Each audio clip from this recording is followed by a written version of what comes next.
Actually अभी तक नहीं समझ आता कई बार तो कि उन्होंने ऐसे क्यों किया, बट बुरा लगता है। मैंने उन दोनों से ही कभी घर में वो चीज़ एक्सपेक्ट नहीं की, भले ही मैंने किसी से भी की थी। तो जो चीज़ मैंने बिगाड़ने की कभी कोशिश ही नहीं की, तो मैं उसकी सुलह कैसे कर सकती हूँ अपनी पहल करके। एली और निक्की को लेकर पवित्रा क्या कहना चाहेंगे? अली को ये मोहब्बतें के टाइम से जानती हूँ, दोस्ती थी, ऐसे कुछ बेस्ट फ्रेंड्स फॉरएवर भी नहीं थे।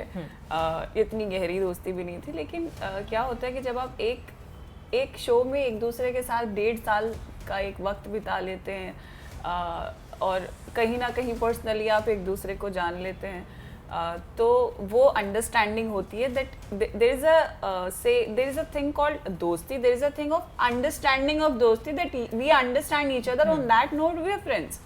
Ali and me were like that. Nikki को भी मैं जानती थी, कुछ पिछले ऑलमोस्ट 1 साल से 6-7 महीने से तो जानती थी, 7-8 महीने से, 7-8 महीने से इनफैक्ट 7-8 महीने से निक्की को जानते हुए I don't know यार, everything was going fine there and then suddenly there was a U-turn that मुझे एक्चुअली अभी तक नहीं समझ आता कई बार तो कि उन्होंने ऐसे क्यों किया। अगर मैं सोचने भी बैठूँ या उस बात को इतना अब तवज्जो दूँ क्योंकि I am actually busy in my day to day life, तो मुझे नहीं समझ आता, बट बुरा लगता है। मैंने उन दोनों से ही कभी घर में वो चीज़ एक्सपेक्ट नहीं की, भले ही मैंने किसी से भी की थी। मतलब ऐसे होता था कि अभी तो सब कुछ ठीक था और ऐसे क्यों बोल दिया, मतलब इतनी कोई बड़ी चीज़ नहीं थी कि आपने ऐसा कुछ कह दिया। छोटे टास्क के चक्कर में आप ऐसे दुश्मनी पाल लो, या फिर अगर आपको इंसान आपकी हकीकत से रूबरू करा दे तो आप उस चीज़ का बुरा मान लो।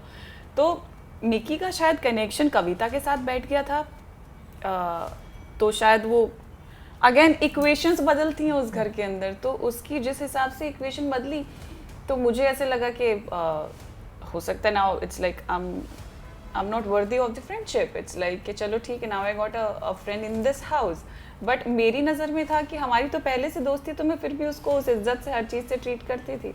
बट देन चीज़ें ऐसी, सिचुएशन ऐसी हो गई कि she turned her back, and then Ali के साथ भी ऐसी चीज़ें हो गई due to I don't want to say anything कि he also turned his back.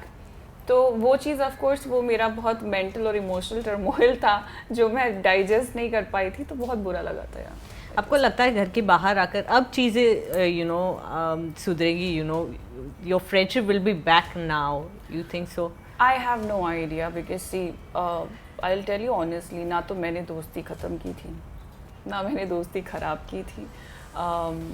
लेकिन मेरी एक आदत है कि अगर कोई भी मेरे पास, मैं जिस दिन डे 1 भी स्टेज पे गई थी सलमान सर के साथ, उस दिन भी मैंने अपने इंट्रो में बोला था मैं बहुत मोहब्बती लड़की हूँ, आप मुझे इतने से इमोशंस दोगे ना, मैं अपनी जान तक दे सकती हूँ।